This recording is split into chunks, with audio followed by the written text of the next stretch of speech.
Shalom, selamat sore buat kita semuanya. Sebelum kita melakukan firman Tuhan, marilah kita bersatu di dalam doa. Ya Allah Bapa kami yang bertahta di kerajaan surga, terima kasih Tuhan atas berkat penyertaan-Mu yang sampai pada hari ini Tuhan. Kau masih berikan kami kesehatan juga nafas kehidupan daripada Tuhan.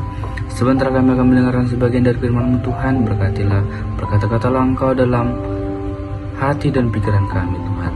Kami sambut firman-Mu dalam anak-Mu Tuhan Yesus Kristus, kami berdoa kepada-Mu. Amin. Shalom saudara-saudari yang terkasih dalam Tuhan Yesus Kristus. Ayat yang sampai pada kita hari ini yaitu yang terambil dari Galatia 6 ayat 9. Galatia 6 ayat 9, beginilah firman Tuhan. Janganlah kita jemu-jemu berbuat baik, karena apabila sudah datang waktunya, kita akan menuai jika kita tidak menyerah. Tema yang sampai pada kita hari ini yaitu terus melakukan kebaikan tanpa mengenal lelah. Jadi saudara-saudari yang terkasih dalam Tuhan Yesus Kristus, surat Paulus kepada jemaat Galatia itu adalah adanya masalah-masalah yang timbul dalam jemaat Galatia, yaitu pengajaran-pengajaran palsu sehingga mengganggu keimanan jemaat di Galatia. Oleh karena itu Rasul Paulus menegaskan bahwasanya pentingnya buah roh dan melakukan kebaikan. Jadi saudara-saudara yang terkasih dalam Tuhan Yesus Kristus, ayat ini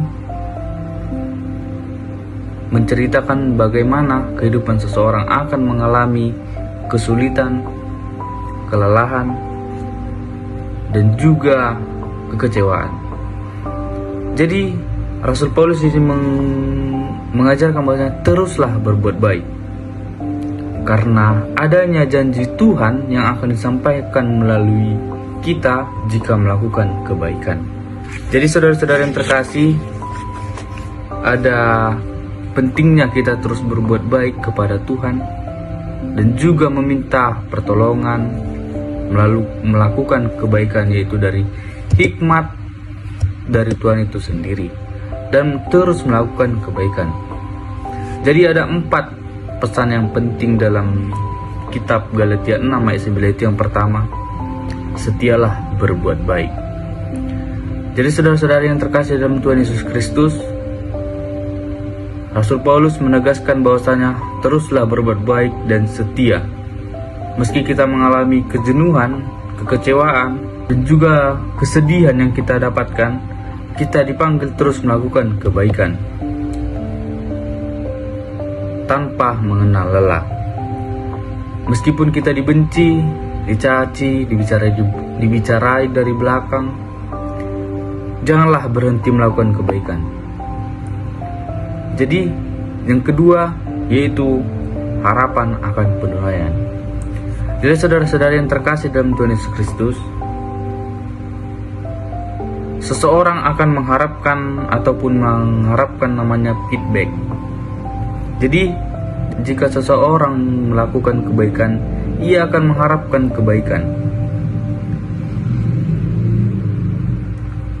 Meskipun kita tidak mendapatkan kebaikan dari seseorang yang telah kita tolong, dan juga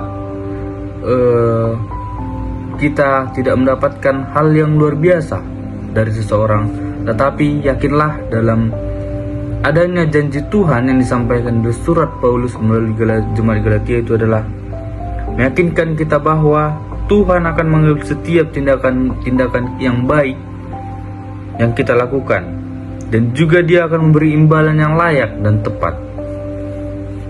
Contoh, kita melakukan kebaikan di hari sekarang, tetapi kita tidak ada mendapatkan apa-apa, dan juga kita sudah menabur kebaikan, menanam kebaikan dan mengharap menuai kebaikan.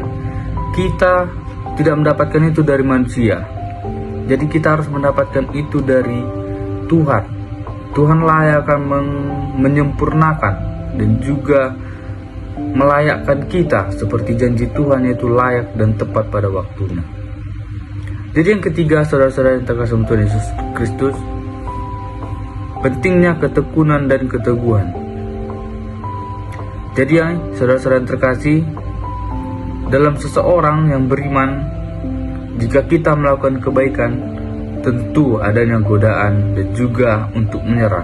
Rasul Paulus menyampaikan kita dipanggil untuk melakukan kebaikan terus. Jangan lelah, jangan berhenti.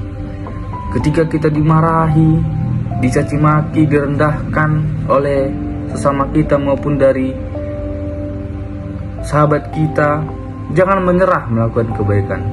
Karena Rasul Paulus mengajak kita, janganlah jemu-jemu. Jemu-jemu itu artinya adalah harus tekun. Jangan jemu-jemu. Tetapi janganlah harus tekun berbuat kebaikan. Jadi yang keempat, bahaya menyerah. Ini yang paling penting saudara-saudara yang terkasih dalam Tuhan Yesus Kristus. Ketika kita menyerah, tidak mau melakukan kebaikan, kita akan mendapatkan mara bahaya. Kita tidak akan mendapatkan apa-apa. Kita akan hanya mendapatkan kesulitan dan juga kerugian yang besar dalam hidup kita. Jadi, contoh, jika seseorang malas menanam, dia akan tidak mendapatkan apa-apa. Seperti kita, jika kita tidak menanam kebaikan kepada orang lain, kita tidak akan mendapatkan apa-apa dari Tuhan.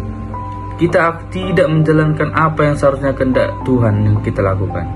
Jadi, ketika kita malas menuai kebaikan, kita akan mendapatkan mara bahaya. Jadi, kita harus menanam kebaikan dan akan menuai kebaikan. Seperti contoh, seseorang petani jika menanam jagung, dia akan berharap tumbuh jagung. Seperti kita juga manusia, jika kita menuai kebaikan, kita akan menanam kebaikan, kita akan menuai kebaikan. Jadi, saudara-saudara yang terkasih dalam Tuhan Yesus Kristus, janganlah jemu berbuat baik. Teruslah lakukan itu dalam kehendak Tuhan supaya kita bisa menjadi pelayan Tuhan dan juga sebagai hamba yang setia kepada Tuhan. Jadi itulah poin-poin penting yang sampai pada kita hari ini, yaitu teruslah melakukan kebaikan, jangan jemu-jemu. Jadi firman Tuhan yang sampai pada kita hari ini, setia dan tekunlah berbuat baik. Ketika kita melakukan kebaikan, kita akan menuai kebaikan. Jika kita rajin menuai kebaikan, kita akan mendapatkan kebaikan. Tetapi jika kita malas melakukan kebaikan, kita akan tidak mendapatkan kebaikan juga. Demikian firman Tuhan. Mari kita bersatu dalam doa. Terima kasih Tuhan atas berkat penyertaan-Mu sepanjang hari Tuhan. Kami telah selesai mendengar sebagian dari firman-Mu. Biarlah firman-Mu itu berkata-kata dalam hati dan pikiran kami, dan juga berikanlah kami kekuatan untuk melakukan firman-Mu Tuhan. Di dalam anak-Mu Tuhan Yesus Kristus kami berdoa.